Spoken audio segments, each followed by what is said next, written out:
believer that this team's going to win the national championship. Something stupid is coming out of his mouth. I don't know.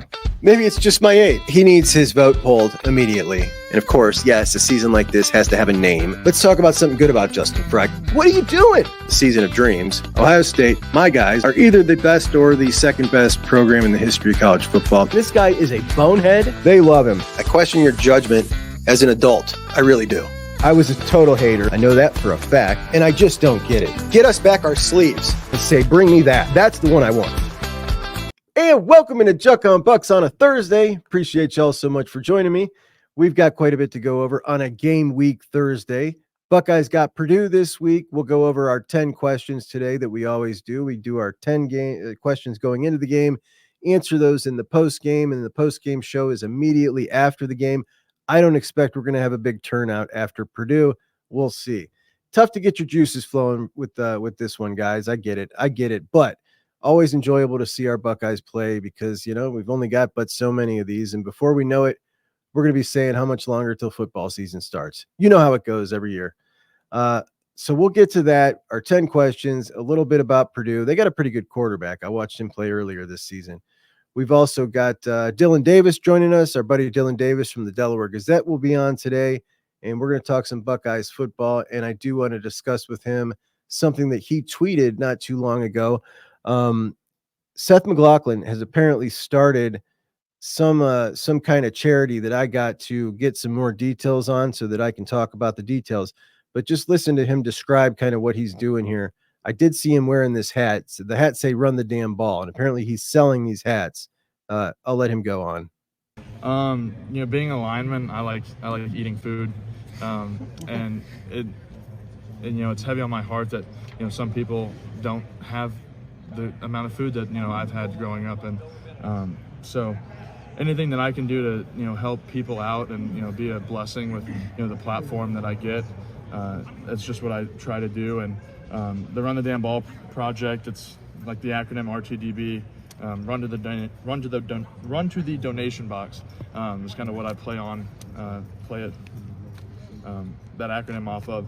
So we're just donating all the proceeds from those hat sales, and I'm working with the Mid-Ohio Food Collective to give them that money. I'm also going to set up a page just to where if people don't want a hat, they can go donate. But it's just a really fun project around this time of the year.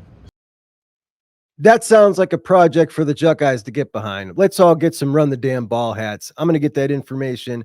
We'll try to pump that out as much as we can and show support for Seth and help some hungry people. I love that kid. I just, you know, I did a little blurb about him yesterday. Every time he talks, I just like him even more. That's a true Buckeye, man. He's just awesome. He's just awesome in every possible way. So can't wait to talk to Dillon about that. Maybe we can get some more info on that for tomorrow's show. I do want to do a little. Hey, we got some serious recruiting action to talk about. Some really top-notch visitors coming for this Purdue game. So we'll get into a little bit of that, as well as a new Buckeye offer that went out. I want to watch a little film, just a couple minutes on a new offer that went out. It's a pretty exciting prospect, developmental guy, and then some potential big news with a potential flip. Also some bad news is the Buckeyes have officially lost the number 1 class in 247 to Alabama. They had lost it already to Alabama in on 3. In Georgia, nipping at the Buckeyes' heels as well. I mean, it was really exciting earlier on. I thought there was a chance the Bucks were really going to finally get that number 1 class notched this year just to check it off the belt. Look, the class is amazing. The Buckeyes class. It's amazing. Full of great prospects, great kids. And even the ones that are kind of not ranked so high, I think are excellent evaluations. They got some real, what we would call value, I guess, in this era where you have to pay recruits. I mean, some real value guys that I think are going to, you know, long-term be NFL players, and they're ranked at spots where you wouldn't normally find those guys in excess. So they did a great job, fantastic job, but we're not going to get the number 1 class, and it doesn't mean anything. It's a mythical title. It means absolutely nothing, but it would have been nice just to get it one damn time. And I thought we had a shot. It's not going to happen this year. Probably going to end up again behind Alabama and Georgia, which, you know, it's bothersome. You know what I mean? But at the same time, feels great to be in that company, to be in the top 3 damn near every year. It's an awful nice feeling. And the Bucks coaching staff keeps killing it in the recruiting department, and we keep coming through in the NIL department. So kudos to us, kudos to them, kudos to the recruits who chose the right place. But let's do a little college football whip around before we get started with Dillon. As a couple of headlines I wanted to weigh in on. And the first one is Urban Meyer talking about the incident that James Franklin had after the Ohio State-Penn State game. And I always get a chuckle out of this. Let's play it one more time if you don't remember it. No,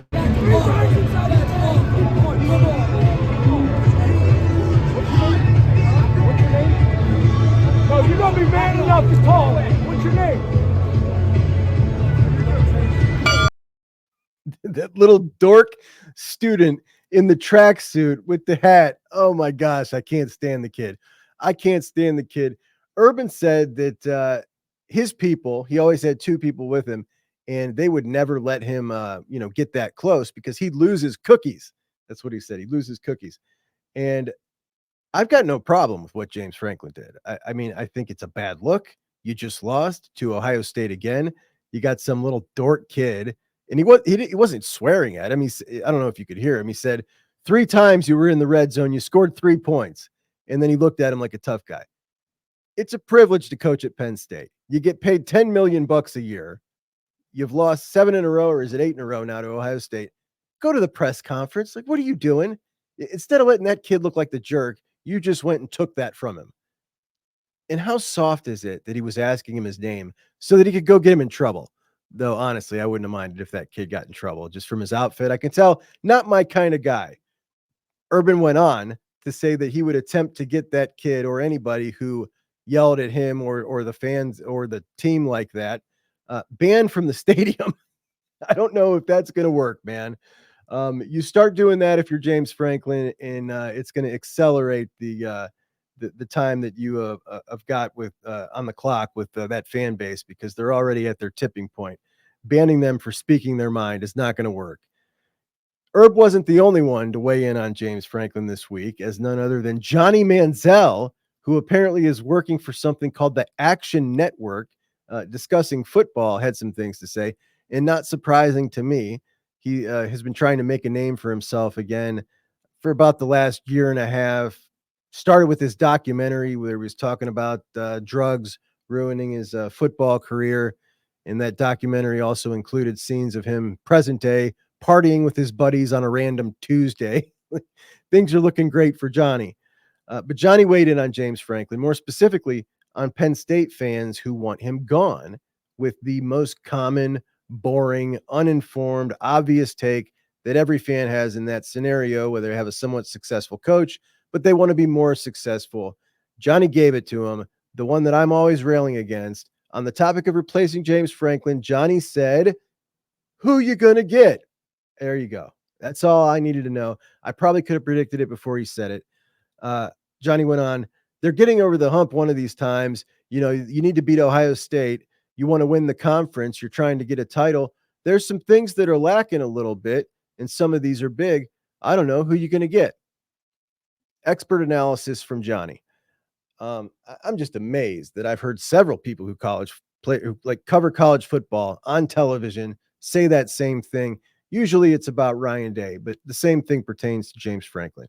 And it's, a coach who is more successful than most, and a fan base who is not quite happy with that level of success, would prefer to take a gamble or take a swing to move on. Usually it's a misguided thought. There's no doubt about that. But the who you going to get argument just drives me nuts, man. Like, Johnny Manziel this is a guy who knew who Mike Elko was, right? When nobody else did. He's a Texas A&M guy. Mike Elko was the defensive coordinator at Texas A&M, goes and coaches at Duke. 95% of college football fans had no idea who he was, and the other 5% just knew who he was because of the awesome Duke Notre Dame game last year, where Riley Leonard went awesome or went bananas and took that puppy down to the wire before he hurt his ankle. My point is, he knows what Mike Riley or what Mike Elko is doing this year at Texas A&M. Nobody knew who he was. How about a couple years ago? Nobody knew who Dan Lanning was outside of Georgia circles and coaching circles. And now he's the next dude. Kurt Signetti at James Madison. Nobody knew who he was. Glenn Schumann. Nobody knows who he is right now. Jeff Traylor, Rhett Lashley, Jamie Chadwell, Jimmy Rogers. Nobody knows who they are, but they're all those next type of dudes. You're going to go and you're going to have your AD sit down and interview all those type of highly qualified people and find out which one meets the values of the program, the vision of the program, and all that good stuff you do when you hire an employee. The same thing applies. Fit your expectations and all that. And if you're a fan who's at the point where you feel you want your program to move on, you have already weighed in that there are a lot of risks involved whenever you move on from a head coach who is successful. You could move backwards. You understand that. You get that going in.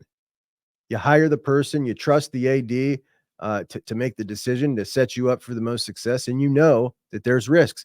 Jimbo Fisher was coming off of a national championship when he got hired by Texas A&M. There is no sure thing. What you're not going to do, which is what Johnny apparently would have done, is, Kirby's not going to leave Georgia. Do you think they could get Lanning? Lanning said he's not going to leave. Kalen DeBoer just got hired. I don't think Sark would leave Texas. I wouldn't want Brian Kelly. I don't know if Eli Drinkwitz is a good fit. Who are you going to get? Your program may take a swing at a big name or two like that, but by and large, you're going to be looking for the next up-and-coming guy. And I just can't stand that argument. Anyway, speaking on the Matt Berry podcast, Paul Feinbaum said Ryan Day is going to breathe easy because he gets in the playoffs. But, I'm just fairly irritated when I hear that James Franklin and Penn State are still going to get in the playoffs.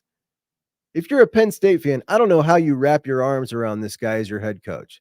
So Feinbaum clearly on the other end of this argument with James Franklin and with the Penn State fans who are ready to turn the page from him. But the fact that he doesn't think they currently belong in the playoffs, they're ranked number 6 by the playoff committee. I would like to know if he did the exercise of actually ranking those teams, because I'd like to see who he's got ahead of them that has them outside the top 12 of the playoffs. I don't agree with them being number 6, which is where the committee has them. I had him at number 10, but I would be really interested to see where he's got them. For a couple years, I've been calling Mike Gundy, Oklahoma State's head coach, bootleg Mike Leach. The older he's got, the better his sound bites have gotten. And we're talking about a guy who, 12 years ago, has the I'm a man, I'm 40 sound bite, right? That's one of the best ever. Definitely one of the most recognizable. He's over 50 now. I also think he's been an underappreciated head coach. In 18 years at Oklahoma State, this guy's had close to, I think, 10 double-digit win seasons at Oklahoma State. Not exactly a hotbed for talent. People don't put them on their top 10 lists. They got some Texas talent that comes in, but by and large, it's just not a place where you're going to do a ton. And he's been really successful. He's also an alum. He was a quarterback for them. If you didn't know that, the guy's been really good. That's in a league with Texas and Oklahoma and whoever the hot team was at the time, TCU or Baylor. He's done a fantastic job. The Cowboys this year have been a huge disappointment as the Pokes came in with a veteran bunch. Ollie Gordon, one of the best running backs in the country, and they were one of the top 4 favorites to compete for the Big 12. And as we sit here entering week 11, they are winless, absolutely winless. And he's getting a lot of criticism for this year's team, and rightfully so. Well, he did not do well with that criticism on Monday when he came out and said this. He's had tremendous success for 18 and a half years or 19. I can't do the math real good, and so unfortunately in life, most people are weak. And as soon as things start to not go as good as what they thought, they fall apart and they panic. And then they want to point the finger and blame other people. That you see it happen in everyday life. People do it all the time. That's why I refuse to watch the TV and watch the news, because I get tired of people complaining and bitching about this and that versus just doing something about it and trying to figure out a way to make it better. Well, that's what happens in college athletics. And as Jenny said, she's exactly right. It's just on the bigger stage where people can voice their opinion. And in most cases, the people that are negative and voicing their opinion are the same ones that can't pay their own bills. They're not taking care of themselves. They're not taking care of their own family. They're not taking care of their own job, but they have an obligation to speak out and complain about others because it makes them feel better. But then in the end, when they go to bed at night, they're the same failure that they were before they said anything negative about anybody else. So, but here, what we try to do, as I mentioned to the team all the time, is that the very most important thing that you can do in life is make sure that you're maximizing your opportunity to be the best person and be as successful as you can at whatever trade it is that you choose to do. Now, sometimes we might fall short, which in most cases, as I mentioned earlier, 50% of the people do on a Saturday. And I tell them, look, that doesn't make you a failure. Okay. What makes you a failure is if you have a bad attitude about it, you're not willing to try to improve. And if you shut it down, then in my opinion, you're a failure. Now, that's debatable. That's just my opinion. And that's the way that we hold ourselves accountable in this organization. For example, you guys have followed Oklahoma State football for a long time. There's been times that we've played teams that had 8 to 10 players drafted on it. We had no business being on the field with them. We might have lost 37-35 at the end of the game. So you ask yourself, does that make us a failure? In my opinion, no. There's some wise words in there for sure, but it pissed a lot of people off because they rightfully have a reason to complain about this year. You totally laid an egg. And he's essentially, they took it as calling his fan base a bunch of failures, right? Now, I agree with a lot of what he says, right? He sends a good message all in all. But at this time, and I can't believe I'm saying this, be a little more like James Franklin. Yeah, James Franklin at his press conference, when asked about fans being frustrated, basically just owned it, said, I get it. I understand. They're not telling Mike Gundy that his last 17 years has sucked. They're saying this particular season, you've totally dropped the ball and we're pissed off. They're not calling for his job. He doesn't need to psychoanalyze everybody and call them losers. I do think it's funny that he decided to psychoanalyze them. And he's actually kind of like, I don't know what you would call this because I'm not versed in this language, but he's taking this situation where he's being attacked and twisting it back around on them, right? So you guys can tell me, what's that called? You know, it's one of those things, projection. I don't know. One of those things, one of those words that people say, it's one of those for sure. But Feinbaum continued about him that he thinks that he is one of the biggest clowns in football. He said he thinks he probably could think of someone bigger, but he doesn't know. He thinks Gundy's one of the biggest clowns in college football, and he is so out of touch with what players who play for him want and need. He's also said he's had so many great players and done nothing with them. I think he's been a hell of a good coach at Oklahoma State. Speaking of coaches that have not done a whole hell of a lot, everybody expects that Billy Napier is going to be fired at the end of the year from Florida, regardless of how he finishes. I actually think that the team's playing a lot better and that keeping DJ Lagway might make them, along with the buyout, consider potentially bringing him back another year. And to be honest, when you've invested so much as I make fun of this guy, and they are about to have their 4th straight losing year at the University of Florida, which is wild, I almost think, it might be worth it unless there's a candidate out there who you really, really want, who really, really wants you. And it appears that there might be some mutual interest with Lane Kiffin. We'll see. Pete Thamel came out and reported on it, and they also are apparently interested a little bit in James Franklin and potentially have on their short list Matt Campbell of Iowa State and Chris Kleiman of K-State, both awesome coaches who I would take over James Franklin in a heartbeat. The Lane Kiffin one, that's interesting. Obviously, offensively, you can have a whole hell of a lot of fun and win a lot of games, but he is sitting on one great roster right now at Ole Miss and has the potential of taking a 3rd loss here this weekend in a game we'll talk about extensively tomorrow. We got a banger of a schedule coming up. So Anyway, that is our national college football whip around for the day. Let's get into our man from the Delaware Gazette, my buddy, your buddy, everybody's buddy, Dillon Davis. Follow Dillon at Dillon Davis 56, Dillon Davis 56 on X. Let's welcome our guy in. And back again, our man, Dillon Davis. Dillon, how we doing tonight, buddy? Are we in a good mood? Negative Nancy. I am in a fantastic mood. That might be the drugs that I'm on, but I am in a wonderful mood.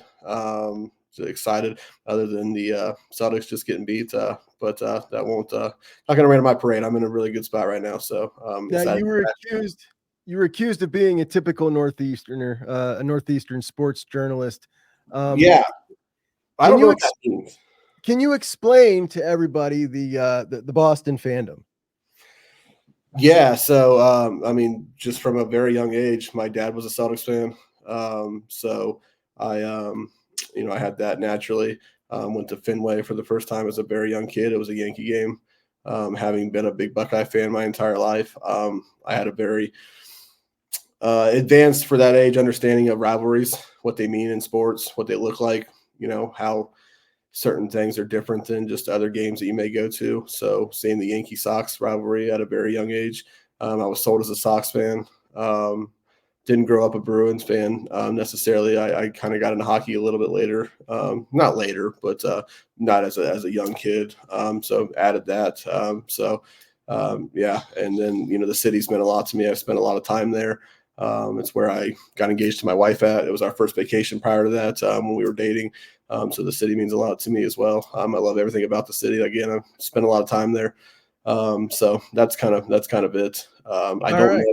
I don't know what the typical New Englander approach is that we're referencing. Certainly I saw it as well, but I don't know what that necessarily means. But it can mean a lot of things. I'd be happy to talk that out, but at first I need to know what that even means. But anyway, so yeah. So as I've said before, I was raised in Ohio. But I've spent a lot of time there. A lot of people accuse me, or not accuse me, but say, for being a fast talker, that I was just, I was a New Englander in a past life. So, and anyways, yeah, I've been a Boston sports fan since I could walk. So, and that was not great growing up, but certainly in my older life, it's been well, sure, it's not always been. Yeah, not always been great for you, that's for sure. Let's get to Tuesday. So Tuesday, there is a topic that you and I have discussed a whole lot, and you asked Jim Knowles about it. I'm going to play that clip real quick. Is Kayden McDonald one of the best game breakers you have along the offensive line? Do you believe that to be true? Yeah, I think so. I mean, he's a guy that, particularly when you put him in those situations where he's just like head up the center, and his job is to just knock that guy back. I think he's showing to have the ability to really change the game and change the line of scrimmage. So definitely a guy who's earning himself more playing time. Is he physically capable of playing more, or is he kind of in a spot where you just need him to play like a smaller amount of snaps so he's going to be as explosive as possible? Yeah, I think he's capable. You just don't want to throw 50 plays on him, but you just try to ratchet it up over the course of time. All right, Coach, thank you. He called him. He said he's capable of changing the game, and we've been calling him a game changer. And it sounds to me like obviously we've got in news. If anybody hadn't heard, Tyleek is going to be back coming up here for Purdue, but he's probably not going to play a ton. I wouldn't imagine, right? I think we're going to start seeing a little bit more of K-Mac, and now you got him on record, and Ryan Day. You asked him as well. Yeah. Both of them on record is saying they need to get him more snaps. Yep. Yeah. I think the consensus is that he needs to play more. That was kind of why I asked Jim about that second part, because, hearing it and seeing it is, there are two different things. But I also understand there are sometimes like K-Mac's a big guy. And so there are some situations where, getting 20 plays out of a guy at 80%, compared to getting 10, 12 plays out of him at 100%, you'll take the 10, 12 plays at 100%, obviously. It doesn't sound like that's the case. It sounds like that he needs to be playing 20 plus snaps a game. So whether that happens, and I will see, I tend to believe that it's going to, for all that we hear a lot of times about, we need to get this guy more snaps, or this guy needs to play more. And it just doesn't really ever, come to fruition or play out like that on the field. I think this one is something you're going to see a lot more Kayden McDonald moving forward. And how could you not? The guy can't prove anything else, in terms of being ready to take on 20 plus snaps and be a difference maker for a defensive line that is solid, but certainly could add another difference maker to it, like any team could. Yeah, and he got to have a little lightning round on Wednesday and dropped this little nugget that was pretty cool, I thought. Always just being happy, having a smile on your face. It's a blessing, though, to be here every day. We're the number 2 team in the country, soon to be number 1, but, it's a blessing just to be playing every day and just coming to work with the guys. 7, 8, 9 years ago, did you think you'd be in this opportunity right now? Well, I got a funny story. So when I was around 7 or 6, I remember I watched Braxton Miller. He did a spin move in the game against Virginia Tech, and I was like, I'm going there when I get older. I mean, that guy's easy to like, right? He is easy to like. He was asked, I don't know if it was the question that he was responding to in that first part of that clip or if it was another question, but he was asked, just like, it seems like you never see Kayden McDonald without a smile on his face. That dude's just having fun everywhere he goes, whatever he's doing, he's just having a blast. And then he kind of spoke to it there. It sounds like he's just genuinely just happy to be where he's at, and rightfully so. I tell you what, that comment about the spin move makes me feel anxious, though, because to think that guy saw that as a kid and said, man, I'm going to go to school there one day. It seemed like it was just 3 or 4 years ago. So didn't love to hear that. I did love to hear it from his standpoint, but kind of hit me in the heart there. Yeah. Also some news about the defensive line. Edric Houston is, I guess, officially moving inside, which, not a huge surprise based on the kind of physique that he's taken on. I mean, he always was not really the traditional Kenyatta Jackson ideal style out there, but certainly effective and could have been really good out there. But sounds like they're saying that this is a perfect fit. And the way Ryan Day described him when he kind of did this thing, and we've heard this a few times, but we got one here. You know what I mean? It was just like, yeah, this guy is that dude. Obviously something we've been able to see in him for a while now. I'm looking for him to play quite a few more minutes here coming up soon. Yeah, you would think so with the opportunities ahead. I mean, look, in terms of just the move in general, I don't know if I was talking to you about it or somebody back in the spring.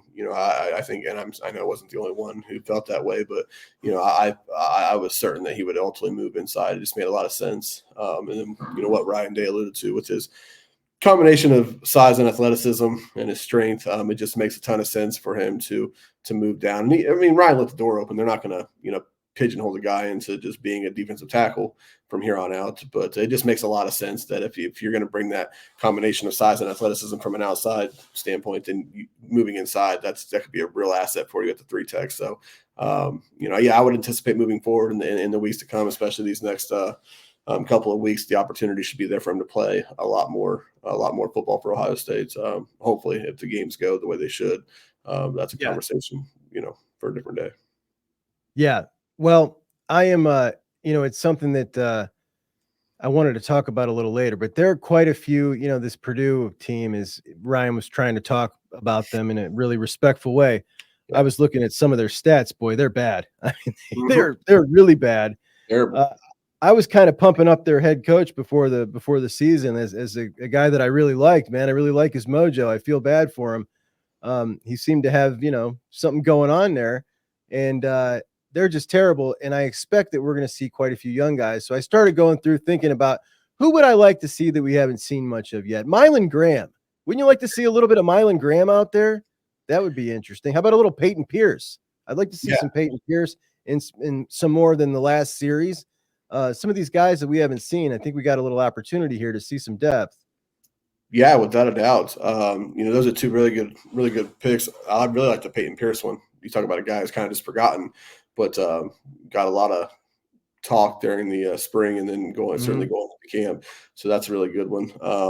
I don't know exactly off the top of my head where these guys are in terms of games played and red shirts. So I don't know who's near that line or at that line.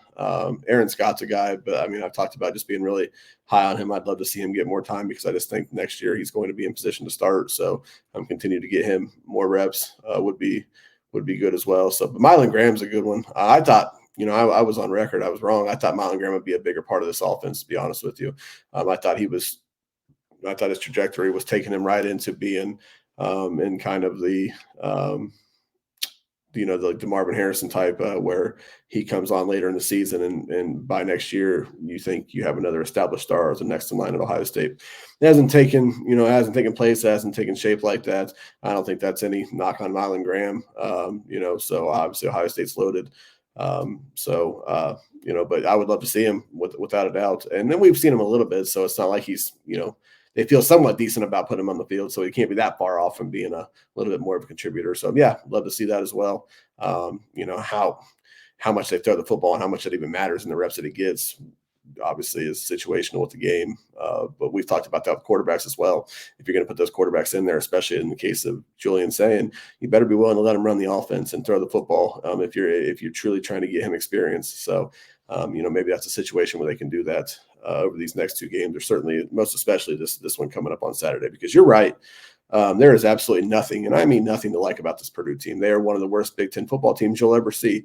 And there's just not one area you can go to. Ryan Day talked about the quarterback play. Get out of here. Absolutely not. I guess Devin Mockabee has been solid. He had a decent game against Ohio State last year in their run game.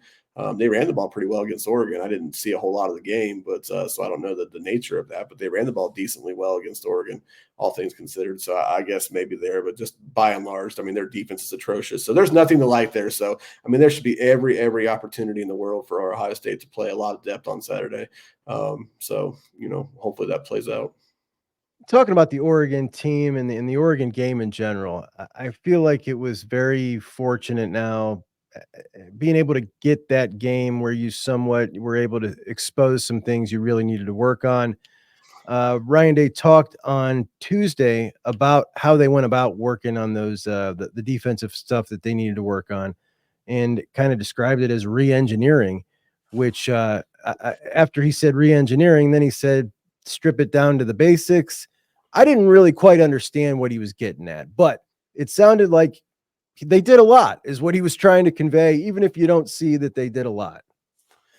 It sounded like they did a lot by doing very little. I mean, to be honest with you, it sounded just very much like they just simplified everything. They stripped, away a lot of the extra stuff, the things that you would like to do. Look, I don't think that by any stretch would Jim Knowles want to be in this position where they need to get rid of some of these things. The more you can do, obviously, defensively. And Ryan Day referred to that as well, saying that, you got to make sure that you're sound in what the base things that you want to do, but also still having enough what he called change ups so that offenses can't, nail you down, so to speak. But it sounds like, they stripped it down and said, like, what does this defense do well? Who are the guys we have to be able to free up to make plays, and let's figure out how to do that. And then, take it from there. Over the last 2 weeks, they've done that. Now I am curious because they've done things over the last 2 weeks that they haven't done in the weeks prior, and it's been effective. So I'm kind of curious how that works compared to saying that you kind of stripped it down and just went back to your base stuff. And now we're seeing That's stuff. why I didn't get it. Yeah. I didn't really understand it from that perspective. But just the general idea, I guess I get that after the Oregon game, to say, look, let's kind of just reduce this down to, the however many things or whatever those things are that Ohio State does well.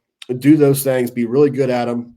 He's talked for a couple weeks now about just lining up, getting lined up better, which, hey, look, it's probably not ideal that it's November and that's still something that you're trying to improve on. I get that, but let's just call it for what it is. That's where they're at. And it's true. I know there's plenty of times you go back throughout those games, not even just the Oregon game, but the games before that, where guys are kind of, looking at each other. They're still trying to get calls in. They're still trying to get lined up. And that certainly speaks to, maybe asking a defense to do more than that they're capable of doing. So, right. Whether it's whether it's good that, I don't want to say good, it's not good, but say whatever you want to about the fact that they have to do it. But the bottom line is, if they need to reduce it down to however many things they do and know they can do it well and know they can get lined up and get ready to go do it and free these guys up to make plays, that's what you have to do. That's what they've done. Obviously, it's paid dividends in the last 2 weeks, and hopefully they can add, as Ryan Day said, just enough changeups in there that an offense isn't going to be able to scheme them, to a win or a game plan to a win in the weeks to come. So it seemed to me like there was, I remember back Big Ten media days, there was quite a few folks who were, the talking heads who had come out and said how tight Ryan Day seemed and blah, blah, blah, things like this. And I kind of pushed back on that. And ever since the Penn State game, watching him talk, I definitely feel like we got a lighter, normaler Ryan Day.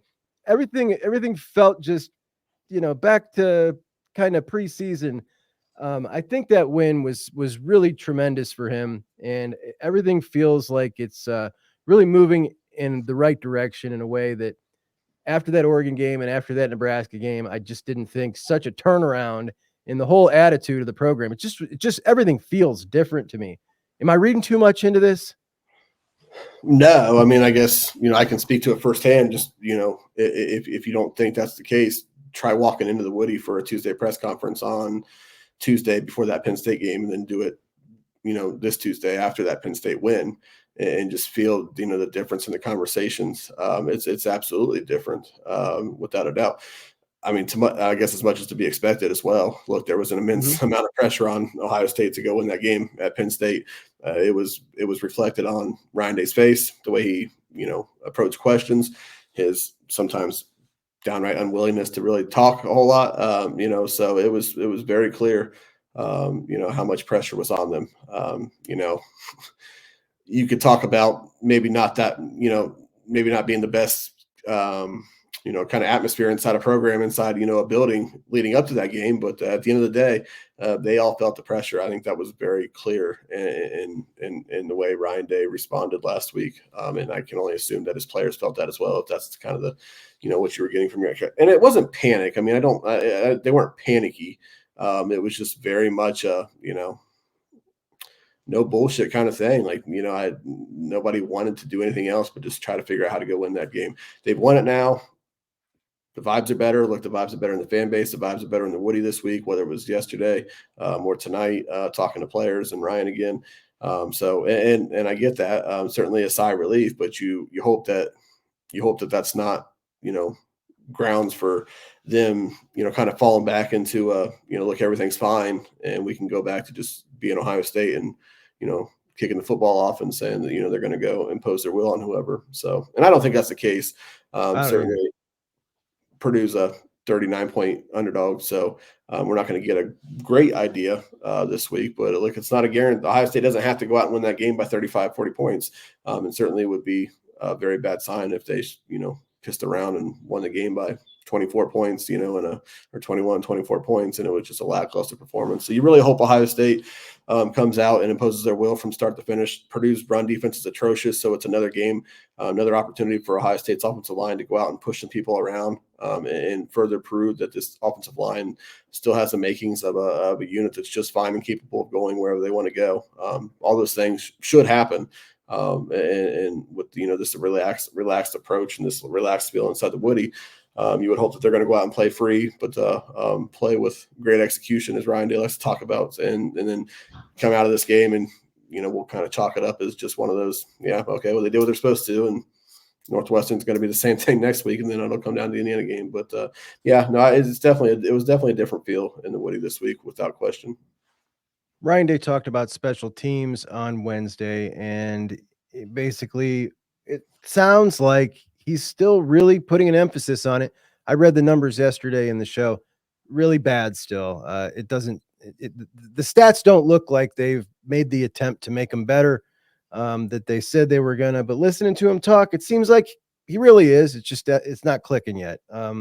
Also, Caleb Downs, he talked about, they're going to continue to use him. And it sounds like BI as well on punt returns. And, I kind of like that. I know some people don't, but Do you get the impression that I did, that they're still really putting an emphasis on it, that he said he was going to? Yeah, I mean, I'm not going to sit here and say I have a strong notion one way or the other, to be honest with you. Look, the nature of special teams, number one, I think punting wise, I guess let me ask you, you referenced the numbers and they weren't very good. Which numbers are you referencing? Punt return average, kick return average, average of punt. That's what. That's. I don't know the average of punts. I'm curious about that one because it seems like it's been fine this year, but I don't know how it stacks up, nationally. So I read the national averages of all those stats. They were all either the lower half or like all the hell way down, like 110s. I'm certainly not surprised by that in terms of the return yardage. The punt returns are one thing. The kick returns, I just don't think there are nearly enough opportunities to really feel strongly one way or the other about Ohio State's inability to make the kick return game an asset. Punt returns, maybe I'm just scarred by, watching Jalen Marshall for years, or a lot of some of these Ohio State punt returners, where I'm just praying that they field the ball, just ensure that you get the ball back to your offense. I don't know. It would be cool to return punts or have a guy back there that you feel like you just could break down, a coverage team and take one to the house. But I don't know. It just doesn't. It just doesn't seem like Ohio State needs that to be a huge asset. If you had it, fine, but it just doesn't bother me. And maybe that's not a good answer. If all things were equal, I wish Ohio State had a difference making, kick return or punt returner or punt return team. But it just, I don't know. It just doesn't seem like there are not enough opportunities there. For one, the biggest thing for me, they made 2 field goals last week. Be solid in the kick game. Be solid in the kick game. Have an asset at punter. It doesn't sound like they have really an asset, and I know he hasn't been anything spectacular, but it doesn't sound like he's anything special at all. Jaden Fielding talk. Did you get any quotes from Jaden Fielding? No, I did ask him about the second field goal that he kicked at Penn State, because we talked about it after the game. I thought for sure, just from my angle, that he missed that kick. Fans seem to have thought he missed that kick.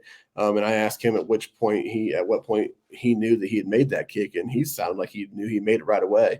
Kickers are weird like that, the ball off their foot, just kind of like a golfer. When you strike the ball, you just know the ball off his foot.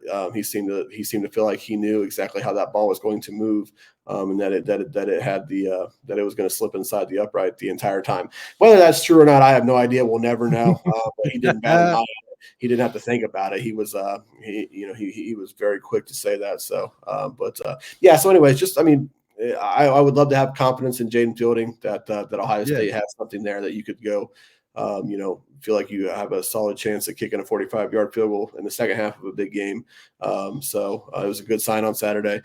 Past that, look, Ohio State special teams aren't bad. I would like them to be better. I still think that they're trying to put an emphasis on them being better, but I don't know. It doesn't really concern me. It's just kind of as long as they're not bad, as long as it's not an issue, anything, past that. And again, maybe I'm scarred by past years and certainly the whole, Parker Fleming situation, but as long as it's not bad, as long as it's not something we're talking about for all the wrong reasons, I just doesn't really move the needle with me after that. So.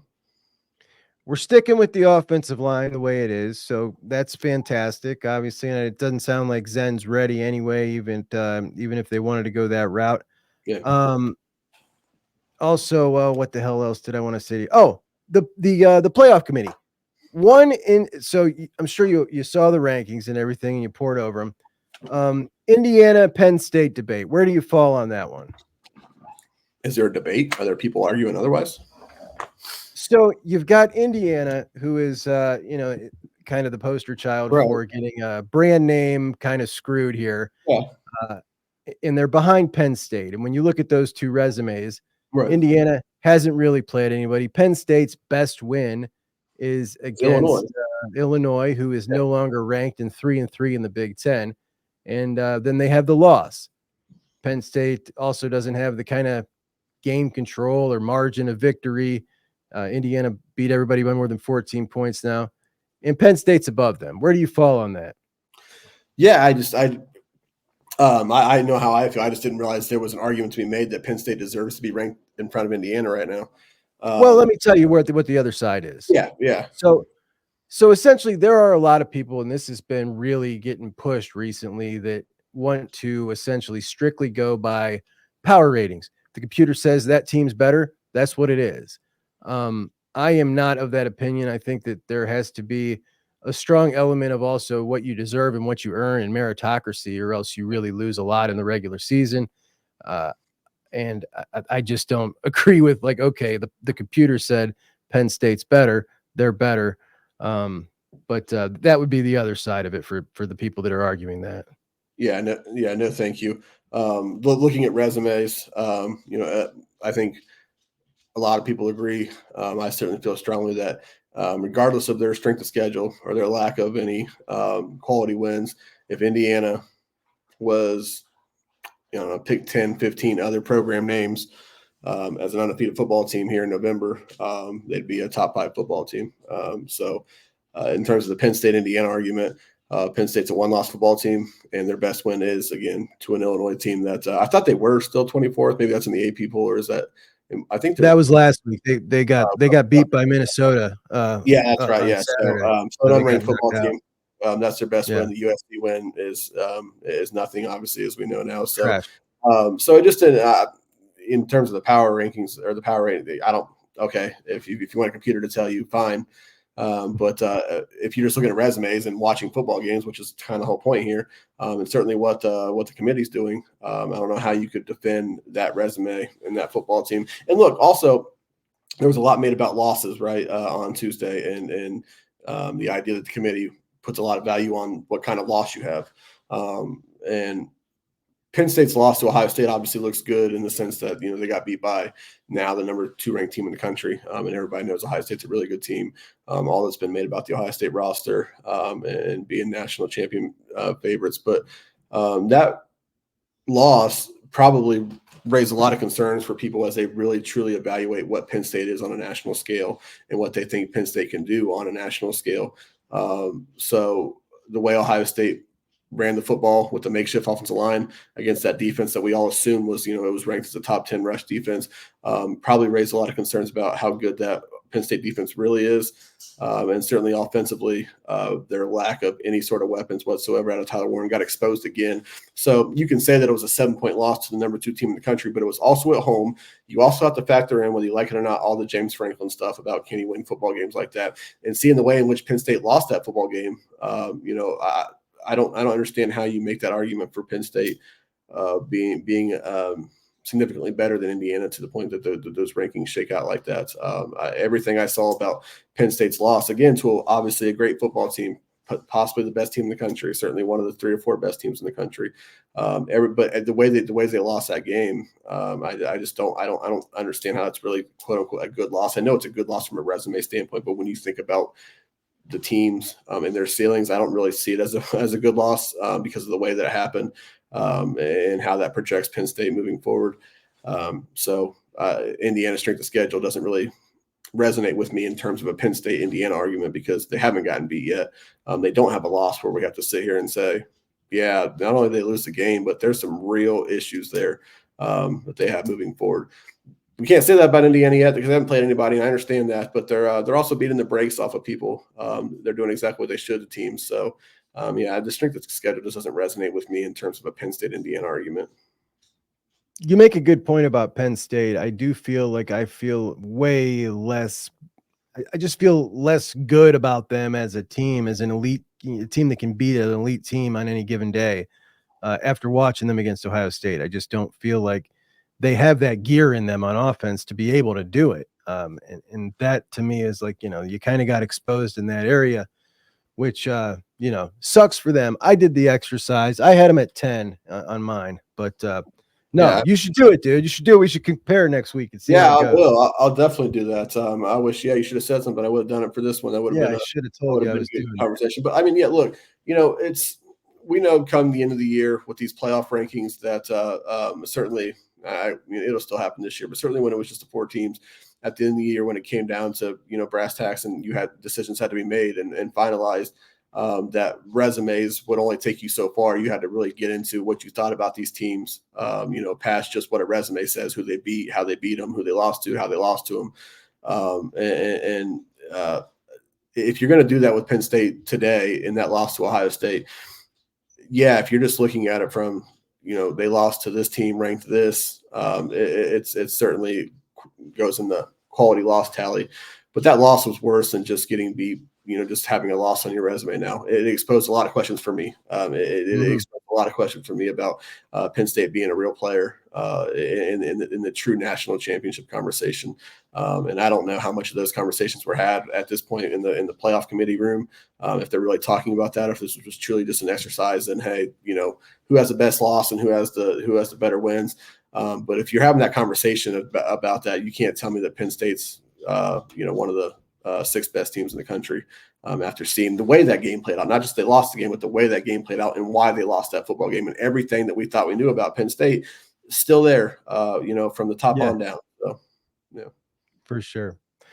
All right, Dill, I appreciate you so much, my man. Dillon Davis, that's Dillon Davis 56 on X. Follow him, check him out at the Delaware Gazette. He joins us a couple times a week, and we wrap Buckeyes as he is a resident Juckonbucks favorite, the original guest number one, Juckeye number one, right there. There we go. Thanks, Dill. Talk to you later, buddy. Speaking of Juckeye number one, where do I get my Juckeye shirt at? I got to start repping that. I've been meaning to ask you this. Oh, it's coming, man. Well, ColumbusApparelCo.com, the official sponsor of Juckonbucks, carries a full line of Juckonbucks merchandise. You guys should all check them out. But you, Dill, you get yours for free. Just let me know where it's going, buddy. Oh, I will do that for sure. I got to represent happily. And I also do I get some kind of commission for setting up that promo right there? Absolutely. That was a perfect tee off. You can tell you're a professional. Awesome, man. I appreciate it. Yeah, let me know next time. I'm always available. Brother. Happy to talk. All right. We'll talk soon. All righty. See you. And that's my guy, Dillon. Thank you so much for joining us, my man. Always interesting to get his perspective.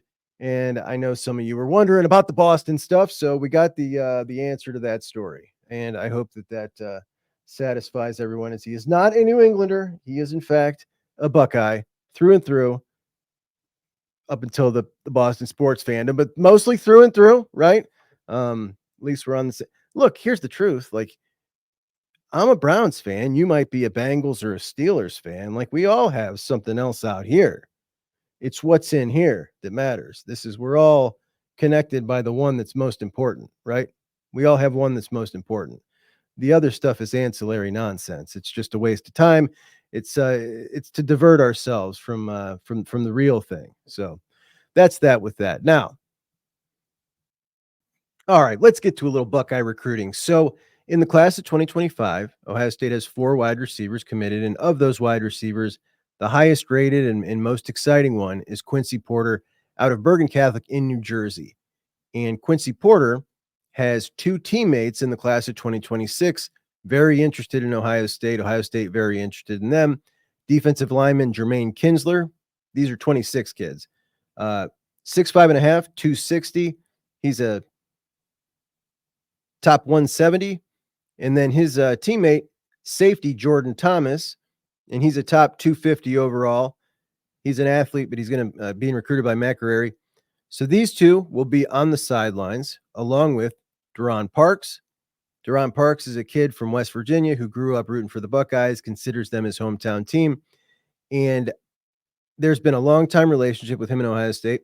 I was pretty excited when he transferred to Cardinal Mooney, because I figured, okay, he wants to get closer, come up to Northeast Ohio, over to Youngstown. And then I found out that Cardinal Mooney he was transferring to was actually in Sarasota, Florida.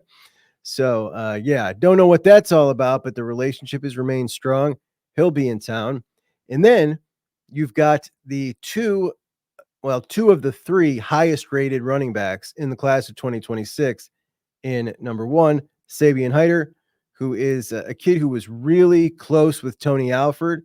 And it looked like we were really making some headway with him, with Alford. And then when Alford decided to jump ship, he kind of jumped ship as well for a while there and was all in on Michigan. Still pretty, in on Michigan, but the Bucks have made their way back in on this. And then you've got Derek Cooper, who is from Chaminade Madonna, Jeremiah Smith School. Who else? Kenyatta Jackson went to school there as well. So the Bucks very familiar with that. Also recruiting a wide receiver in this class from Chaminade Madonna. So a real pipeline to Madonna being established here, which is excellent. That's a really, really good school. Produces a ton of talent, obviously. And Derek Cooper, a stud. These guys are both the prototype size, 5'11", 5'11 and a half, 190 to 200. So exactly what the Buckeyes look for and what they seemingly always get. And they will both be on the sidelines along with Duron Parks and the two Jersey boys in the class of 2026. A lot of 27s too. But those are the most exciting ones outside of Turbo Rogers. Turbo Rogers will be making his official. Now, we've talked about Turbo forever. Turbo's an Alabama commit. Currently in that class with him at running back is Keelan Deere, the number 1 back in the class. So it's those two in the class at running back. And of course, the Buckeyes have 3, well, 2. He would be the third. Isaiah West, Bo Jackson, and Turbo has been rumored to be a flip target for a long time. And the Bucks have worked him. And I never thought that any of this was going to come to fruition because he's made a visit unofficially, but he was supposed to come back a couple of times and never did. But, you know, there are some inroads. Carlos Lachlan was the first coach to ever offer him a college scholarship when Carlos Lachlan was coaching at Memphis under Mike Norvell's staff with Dan Lanning, because Turbo's from the same hometown, Montgomery, Alabama. And he's, you know, rekindled that relationship. He's doing really good. And Turbo has officially committed to come up for his official. So the Bucks do excellent official visits, as we know. And it's sounding like maybe this isn't as long of a shot as it was before. Maybe there's some positive momentum.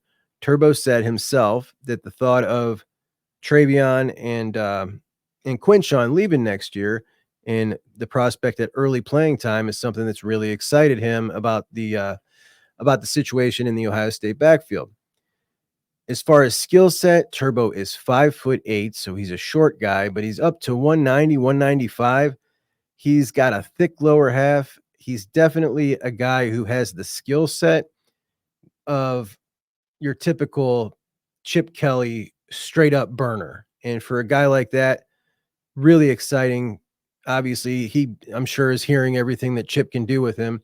He's played a little bit of the slot this year, plays running back. He can do it all. Super quick, gets up to top speed immediately, super shifty, got all the moves.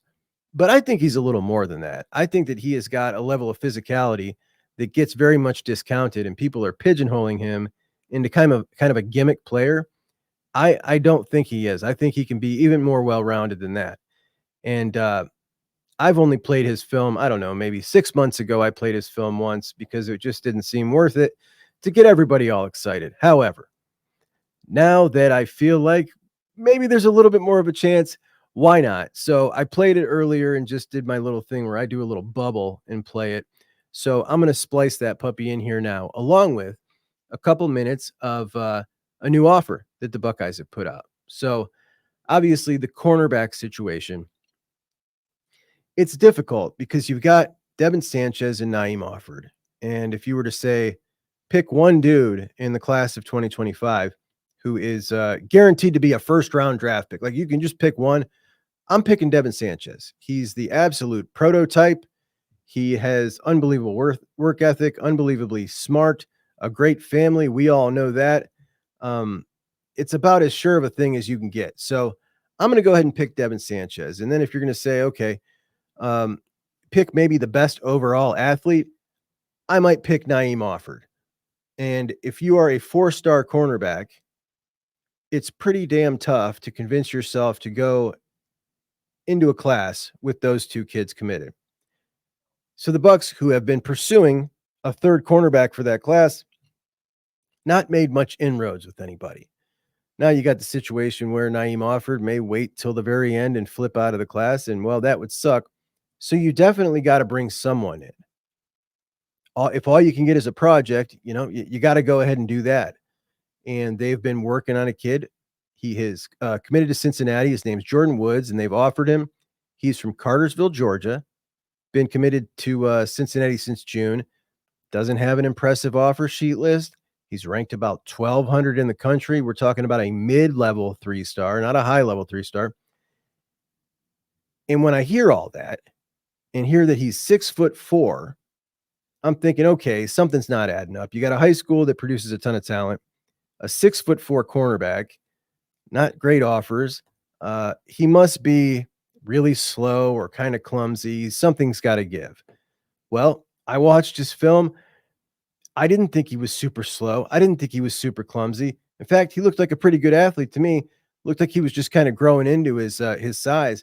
And at 6'4", that's a project you want to take on, providing the kid has the right attitude. And the quotes, this kid's got the right attitude. He came up for the Nebraska game and said he loved how the defense was playing, swarming to the ball like you should play defense. Like, he's a smart kid. He knows the right thing to say. It's pretty clear he wants to be a Buckeye to me. Miami's sniffing around now, so there's some more renewed interest. Every time we go in on somebody, Miami takes notice, and then they try to come in. But what popped out about his film, and I'll play it here. I'll play just 2 minutes of it or so. We're talking about a cornerback who is really physical, loves to get in on the tackle. He's good at it, obviously incredibly long at 6'4".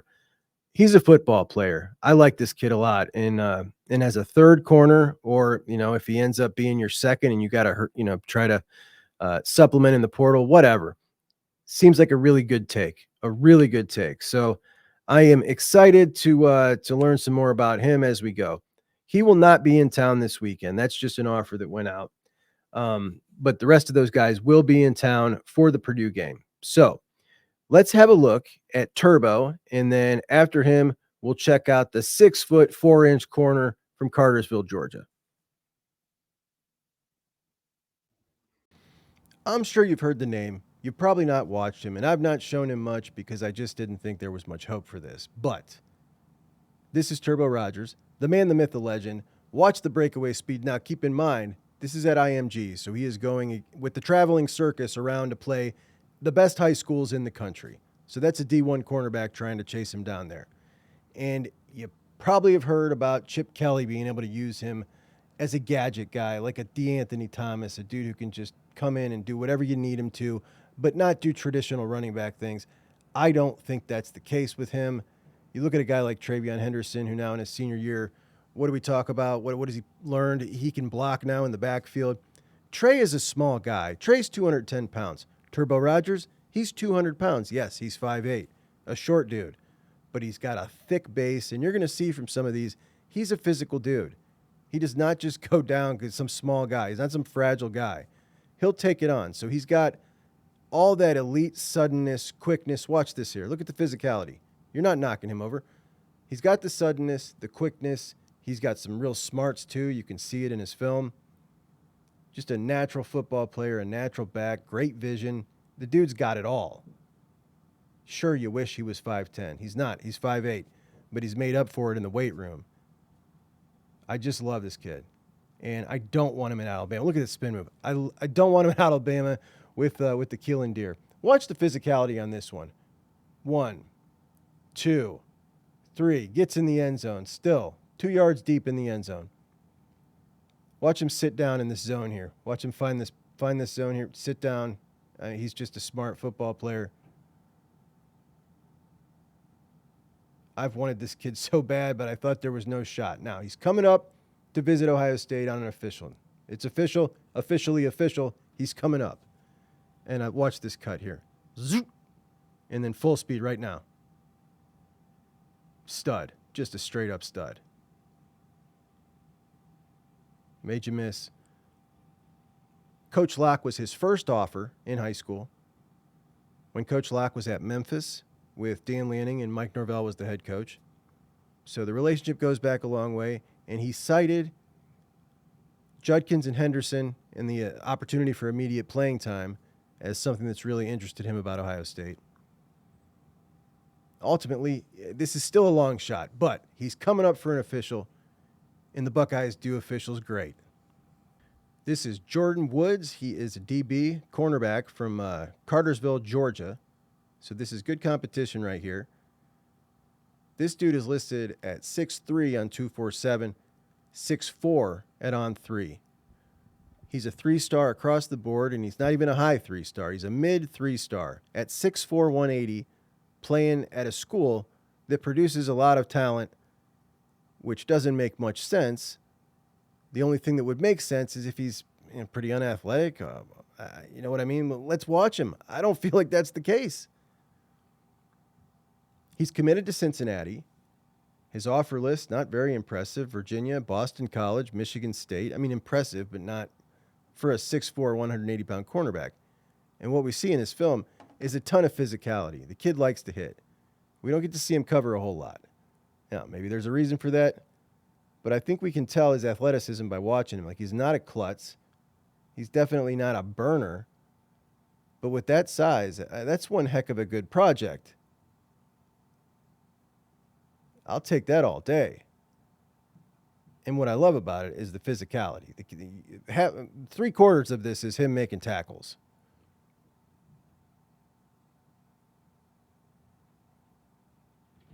Down at the bottom here. Look at the trigger. Fight through the block, make the tackle. There's a lot of value in that. A lot of value in a kid like that. Step up, break down, boom, love it.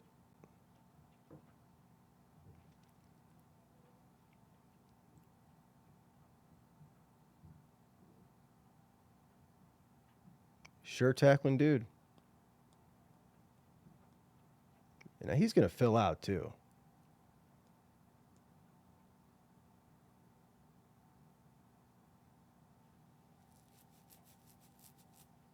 So that is the plan, is to flip this kid out of Cincinnati. He came up to the Nebraska game. Obviously, he was, it's incredible. It's Ohio State. He's committed to Cincinnati. That's huge. By far his biggest offer. And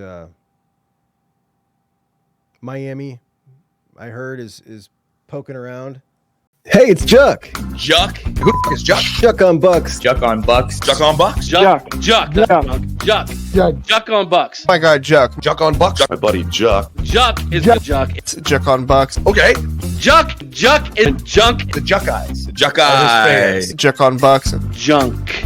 Juck. Juck. Not junk. Juck. Juck.